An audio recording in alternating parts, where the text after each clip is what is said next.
everyone. This is Tom Moore from VikeFans.com, and it's our pleasure today to welcome Minnesota Vikings General Manager Rick Spielman to our Draft Spotlight. Rick, we know it's been a busy last few weeks for you and your staff, so we appreciate you giving us some time today to talk about the 2014 Draft. Well, I appreciate you having me on. Well, I understand you've been on with Jim Rome today, and while we don't offer quite as much audience exposure, VikeFans.com has been known to validate parking, so there's always that to look forward to. Well, I just appreciate it, and all our fans are important to us. Sounds great. Well, Rick, when you began your career as a scout in 1990 for the Detroit Lions, did you ever think you'd see the NFL Draft evolve to the point with a television audience larger than you draw for a World Series or NBA championship game, would they be glued to the edge of their seats to see whether you were going to make a telephone call to the Seattle Seahawks? Yeah, no, it's incredible how the draft process has really grown and how the fans are engaged. But I know from a fan's perspective, they know this is how their team's going to get better. You know, it starts in when the free agency period begins, but they also know the bloodlines of most teams are what happens over this past weekend, and that's through the draft. Absolutely. Well, Rick, we have a new linebacker in town with first-round selection Anthony Barr from UCLA, and Barr is about to make the move from college defensive end to a strong-side linebacker with the Vikings. And from your perspective, I wondered, has he covered running backs before, and what would you say is the thing he needs to work on most to have a chance to be a full-time contributor to the defense in 2014? You know, when you watch the tape on him, and I had an opportunity to see him play live against the University of Washington out at UCLA this year, and he played at the edge of the line, but he was mainly in a two-point stance. But the more tape you watch, you can see him stacked in that linebacker position behind the line. You see him drop in coverage. You see him rush the passer. You do see him blitz. So you see all the things that you need to see to say that he can play in a scheme that we're going to play under Coach Zimmer. And when we're in the draft meetings, we're sitting there and you're identifying the strengths and the weaknesses, and we're on Anthony Barr. And he's just such a unique athlete, and he's only played defense 2 years, so the upside is just unlimited for the unique type of athlete that he is. But as we're sitting there reading reports and going through the draft process, Coach Zimmer gets up and he says, listen, he goes, this guy, this is how we would use him in our scheme. So he starts drawing up on the board, and he's putting X's and O's up, and as it's in third down, we could put him and isolate him on this player, and he's going to be able to use his abilities to defeat that player. Then we can use him over here in this situation. So the coach's mind was spinning, which was very unique, is that if we can get this player here, and I don't have any doubt about this new coaching staff and Coach Zimmer going to be able to develop these players to play to their potential, but also having a game plan in place on how they're going to utilize the skill set of each of the players that we brought in. No doubt. And I have to think Anthony Barr has to be a really unwelcome sight to a running back when he comes blowing through on a third down blitz. Well, it's just amazing. You know, we sit there and we analyze everything, and you look at, you know, we have all the psychological and the medical and everything like that. But when you go ahead and you look at some of the athletic stuff he did, not only at the combine, but his pro day, in his like 20-yard pro shuttle and his three-cone drill, a lot of the drills, he was faster than any DB, any corner coming out in this draft in those drills. So that tells you what type of athlete he is. And he is, you know, 6'5", 255 pounds. And when we went out there and timed him at his pro day at UCLA, he ran 4.47 on our watches. Wow. Well, it means that no doubt he would have no problem taking Rich Eisen then in the 40. It would be a close call, but I'll put my money on Anthony.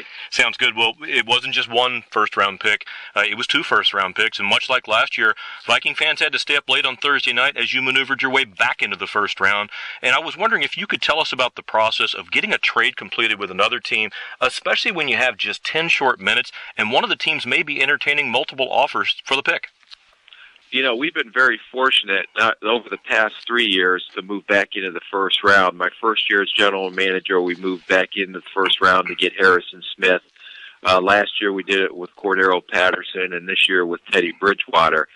And how that process works is basically when it gets to around pick 20 or so, we start making calls to all those teams from 20 to 32, especially if there is a specific player that we want to hone in on.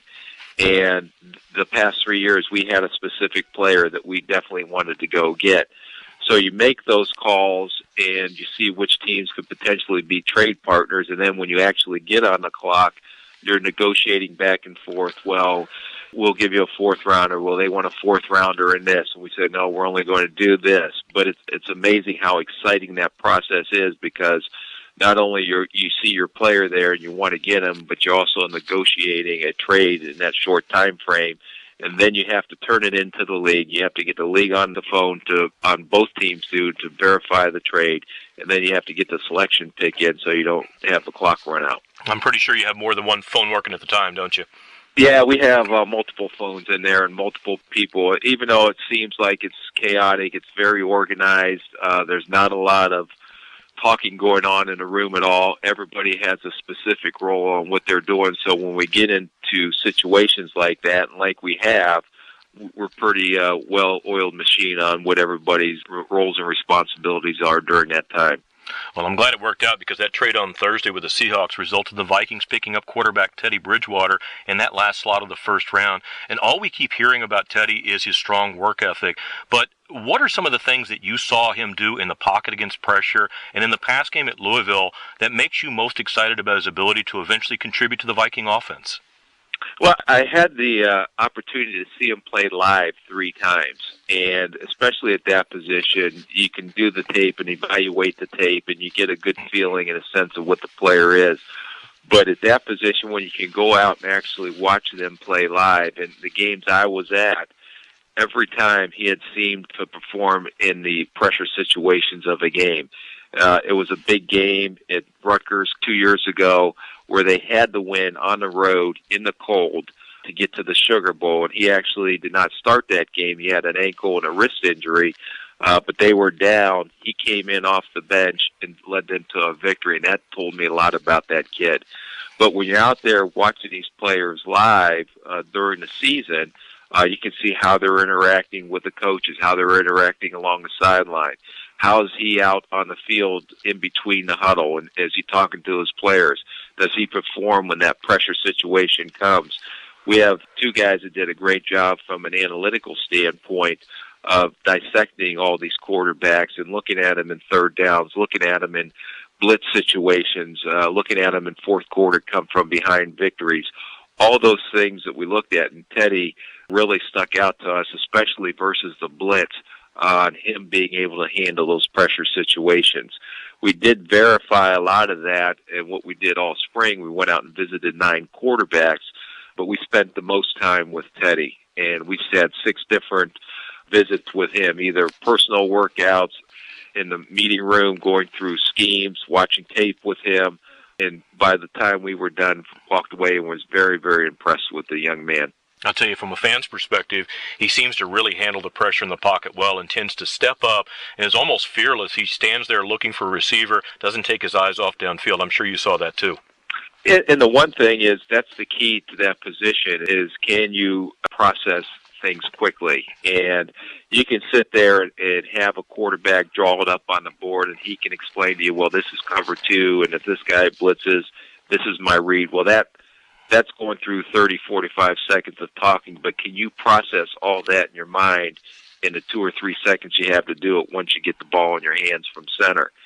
So he has shown that he is able to do that and has that innate ability to make quick decisions and know where to go with the ball. And really not to be overlooked, I understand he has a pretty good play-action fake, too. And, Rick, you were a college linebacker at Southern Illinois. How does a good play-action fake affect your ability to do your job on defense? Well, especially if the linebackers are not very instinctive like myself. That's why I'm doing this. That's why my brother ended up.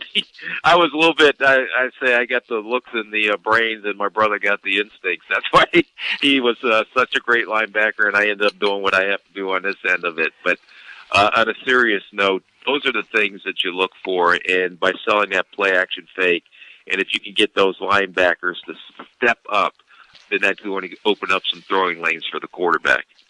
I know it sounds strange, but fans want to know, what is the magic about Teddy wearing gloves? Does it help his throwing accuracy, and did he wear them during your private workouts? Yeah, that's the I'd spoken at Dunkers earlier this morning, and that was one of the questions that I've been asked numerous times, and I don't think, except since the Michael Jackson gloves that became more talked about than on Teddy Bridgewater. Just talking, in fact, Charlie Strong, who's now the head coach down at Texas, and Sean Watson, who's the offensive coordinator, actually coached me in college at Southern Illinois. So I know those guys very well, and I met with them actually during the fall in case Teddy was going to come out early. And I asked them specifically about the gloves, and he's worn them ever since he's been there. And at his pro day, for whatever reason, did not wear them. And people came out and started, the media ripping him about, that he was inaccurate, that he didn't have a very good pro day. And then I'm sitting there during the pro day, and I'm standing next to Norv Turner, and he's saying, well, all he has to do is do this little adjustment with his feet, or tweak this technique, or tweak that. And after we got done the pro day and stuff, we decided to go back down the Fort Lauderdale area where his hometown is, and we had a private workout, and he did throw with his gloves. And what we wanted to see in that private workout was, can he make all the throws necessary in Norv Turner's offense, and is he coachable? And by the time we walked out of that hour-and-a-half workout, we had all the questions answered that we needed to get answered. Great. Well, you had to be a little bit shocked when you went to Jerick McKinnon's workout and saw him play running back and defensive back, but I understand you see him mainly as a third down back. How are his pass-catching skills, and how do you teach a smaller back like that to pick up linebacker blitzes? Well, he's short, but he's 210-pound back, and, there's no question about the athletic skill set and what he did and the numbers he put up at the combine. When you watch the college tape on him, he was an option quarterback. They played him some at running back just to get the ball in his hands. He had a phenomenal game against Florida where they went down and beat Florida this year. But in his past history, he has also played some defensive back. How we found out, and got a sense or a feeling for his hands and how he's going to pick up in pass protection was down at the Senior Bowl. When you watched him go into one-on-one drills versus the linebackers in pass protection, he was raw with his technique, but he was not afraid to stick his face in there. So when you're sitting there as an evaluator, as long as he's willing, and this guy is extremely strong. He did 32 reps on the bench at the combine, which is one of the tops at the combine out of all positions. Mm-hmm. And he's willing enough to do that. Our coaches can clean up the technical part. You've seen him catch the ball down at the Senior Bowl, and then you saw what he did at the combine, and when they put him through the running back workouts, he did not have a drop pass his whole drill set. And then when you watch the pro day workout, you saw the same thing. Very natural catcher, extends the catch away from his body, very smooth after the catch, and he is an explosive playmaker with the ball in his hands. Now, is he going to have to make some adjustments when he comes up there? We definitely know that, but we know he has some unique skills and some unique traits to work with. No doubt. And do you see MacKinnon as a possible return man? That may have been the longest pro day workout I have ever seen. They worked him out at running back. They had him catch punts. They had him work out DB drills. And I tell you, he is pretty phenomenal as a defensive back. I had a former coach that coached in the league that actually was working with him through this whole off-season process, and he had some first-rounders down there. He had some pros, guys that are currently playing in the professional level right now, and he said he was by far the most explosive athlete, and he wouldn't be shocked if someone made him a corner by the skill set that he showed on the defensive side of the ball. But we're going to really hone in and focus on him being an offensive player, being a third down back, and Coach Prefer will definitely look at him as a potential punt returner. Well, at least the one thing you got to feel good about when he goes into rookie camp on Friday is he did all those things. He's got to be in good shape. Yeah, no, there's no question. He's in good shape. And like I said, we're excited to see how quickly he can come along. Excellent. Well, your other third-round choice was defensive end Scott Crichton out of Oregon State. And I understand he's capable of playing both inside and outside. Rick, do you see him as a potential inside pass rusher in a nickel defense? As you sit there and watch the film, you watch tape on these players, and you're watching hundreds and hundreds of players. And he's one of those guys, the best way to describe him is it's like maybe eating a potato chip. You just don't want to put the clicker down because you enjoy watching him so much. The energy and the effort that he plays with is what you want in a football player. And he played multiple positions when you watch the tape on him. He played left end, he played right end. I know in the Oregon game, I watched the Oregon game, they put him actually at nose tackle. And he did a great job at nose tackle. So this was a player that I know is a very talented football player that plays with the passion and the effort that you look for down in and down out, but he can play multiple positions up and down the line. And with Coach Zimmer's defense, we're really trying to build up 8 or 9 defensive linemen that can rush the passer to keep those guys fresh, and he'll definitely fit in that rotation. Great. And I wondered if playing outdoors at TCF Bank Stadium the next couple of years impacted any of your decision-making in either last year's draft or this year. None whatsoever. All we're trying to do is get the best football players. And we still have to play out in Green Bay every year. We still have to play in Chicago every year. That should have no impact on how you select football players, because there are a lot of guys that have played in warm weather climates that play excellent in the cold weather. I mean, Buffalo or Green Bay or Chicago are identifying and drafting good football players. Whether they play in cold or warm climates shouldn't matter. And that's what we're trying to do, is just identify the best football players that are going to give us the opportunity to win games on Sunday. Well, Rick, as we close our interview, the last question I wanted to ask you today was, the rookie camp opens this Friday, and can you tell us, what do the coaches look for in these workouts? Basically, what they're doing is they're trying to teach all the new guys the system and get them caught up. We started 2 weeks earlier this year because of the rules and with the new coaching staff, so they're playing a lot of catch-up right now since they've walked into the building.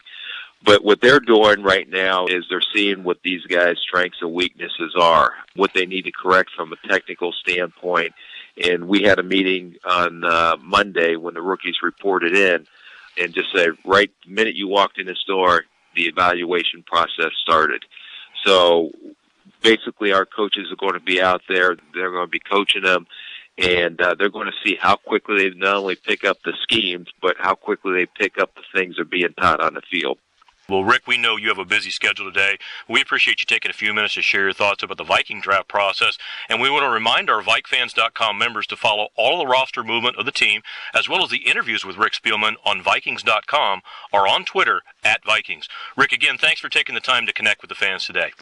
Oh, it was great. It was a pleasure to be on, and I think our fans are going to be very proud of the product we're going to put on the field next year.